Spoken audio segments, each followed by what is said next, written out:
అందరికీ నమస్తే.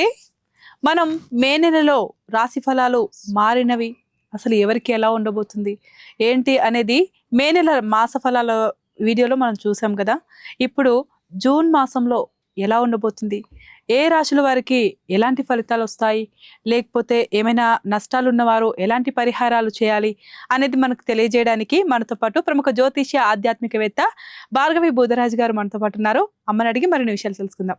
అమ్మ నమస్కారం. నమస్తే అండి. ఎలా ఉన్నారమ్మా? బాగున్నామండి. అమ్మ, ఇప్పుడు మనం కిందటి వీడియోలో మే నెల మాస ఫలాల గురించి మాట్లాడుకున్నాం కదా. ఇప్పుడు అలాగే జూన్ మాసం గురించి మాట్లాడుకుందాం. అసలు జూన్ మాసంలో రాశి ఫలాలు ఎలా ఉండబోతున్నాయి, ఏ రాశుల వాళ్ళకి మంచి ఫలితాలు ఉండబోతున్నాయి? శ్రీ గురుభ్యో నమః, శ్రీమాత్రే నమః. జూన్ నెలలో అత్యద్భుతమైనటువంటి శుభకరమైనటువంటి ప్రధానమైనటువంటి గ్రహము గురువు మారబోతున్నారు. ఓకే. ఈ జూన్ 1వ తేదీ రాత్రికి తన ఉచ్చస్థానమైన కర్కాటక రాశిలోకి మారబోతున్నారు. ఓకే. అలాగే ఇప్పుడు కుజుని యొక్క స్థితి సంచారము మేషరాశిలో ఉంది. అలాగే రవి బుధుల సంచారము వృషభ రాశిలో ఉంది.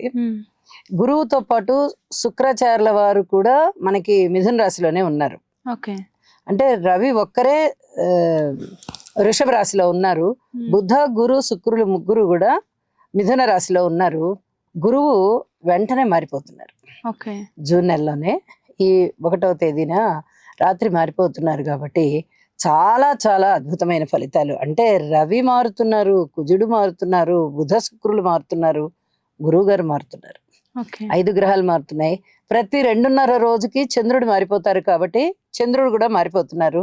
నెల అంతం వచ్చేటప్పటికల్లా ఇప్పుడు ఈ వృశ్చిక రాశిలో ఉన్నవారు నెల ఆఖరు వచ్చేటప్పటికి, మాసాంతం వచ్చేటప్పటికి ధనుసు రాశిలోకి వెళ్తున్నారు. అంటే ఏ రాశిలో ఉన్నప్పుడు ఆ రాశిలో ఫలితాలే చంద్రుడు ఇస్తారు. కాబట్టి చంద్రుడి గురించి అంతగా భయపడవలసిన అవసరం లేదు. కానీ మిగతా గ్రహాలు గురించి కొంచెం ఆలోచించాలి.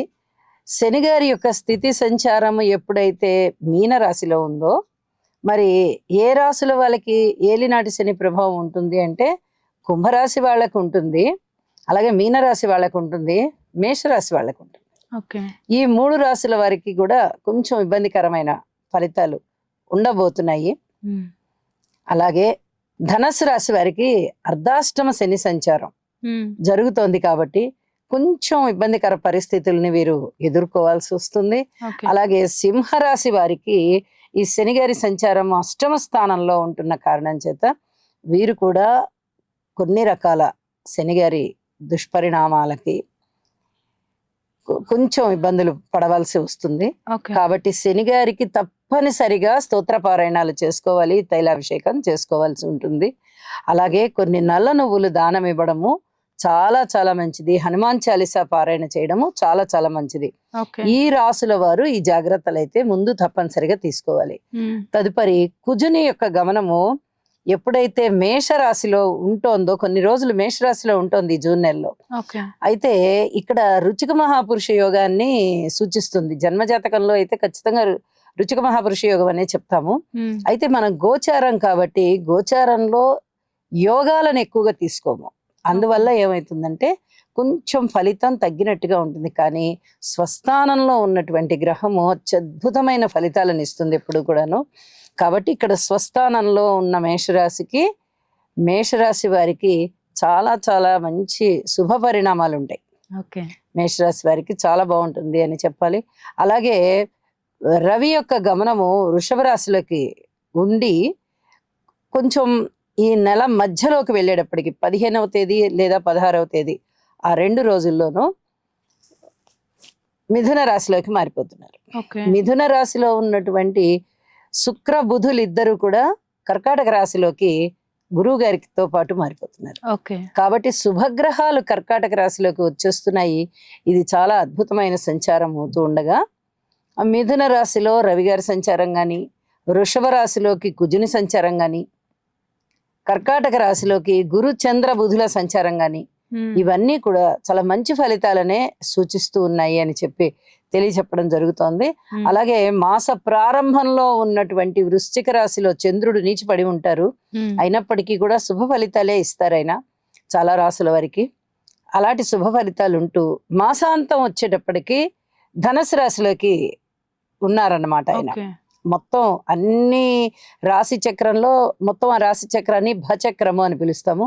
ఈ భచక్రానికి మొత్తం తిరిగి తిరిగి మళ్ళీ 28 రోజుల కాలం అయ్యేటప్పటికి ఆయన ఎక్కడ ఉన్న రాశి దగ్గరికి మళ్ళీ అక్కడికి వచ్చే అవకాశం ఉంది. ఓకే.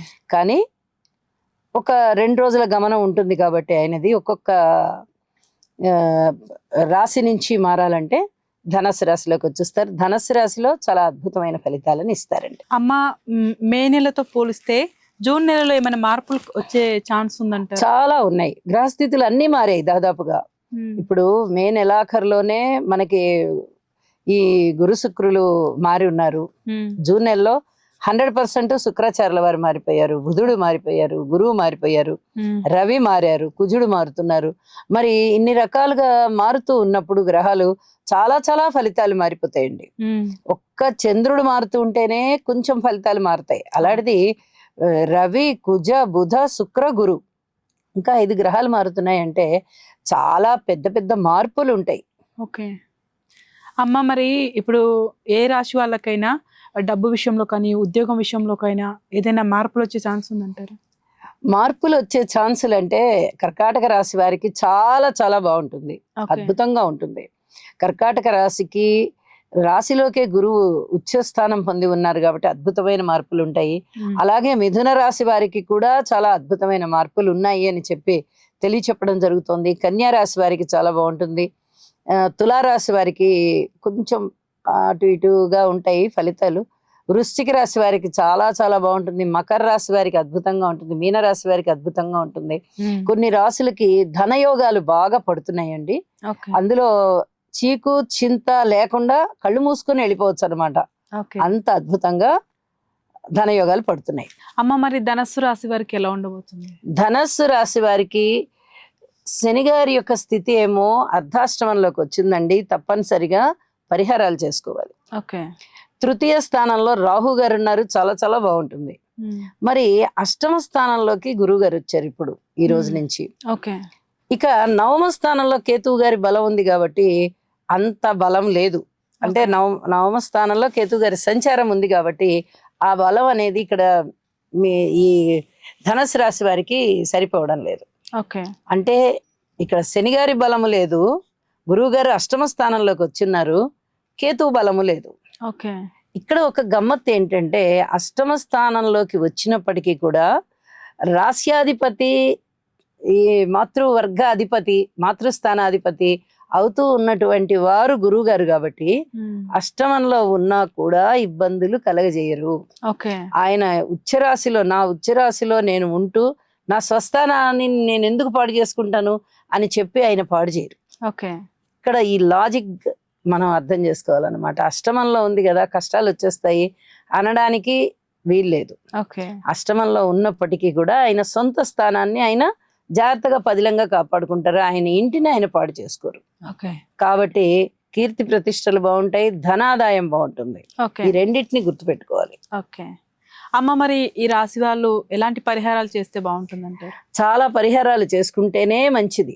అంటే గురువు గారు కీడు చేయరు కదా, మనకేం పర్వాలేదులే అని అనుకోకుండా గురువు బలం పెరగడానికి అన్నట్టుగా ఏదైనా పుణ్యక్షేత్రానికి వెళ్ళి రావడం గాని, లేకపోతే గురువు గారి యొక్క స్తోత్ర పారాయణాలు చదువుకోవడం గాని, భగవద్గీత చదవడం గాని. భగవద్గీత చదివితే చాలా అద్భుతమైన ఫలితాలు ఉంటాయండి. సాక్షాత్తు గురు బోధ అది. కాబట్టి అది చదువుకుని ఆచరించడం, చదువుకోవడం అంటే ఊరికే చదువుకోవడం కాదు. అలాగే శనగలు దానం ఇచ్చి యోగా చేసుకుంటున్నట్లయితే చాలా వరకు మనోబలం పెరుగుతుంది, దైవ కార్యాలు చేయగలుగుతారు, ఉన్నట్టుగా ఉండి ధనం అనేది వస్తుంది. ఇది చాలా ఆనందాన్ని ఇస్తుంది.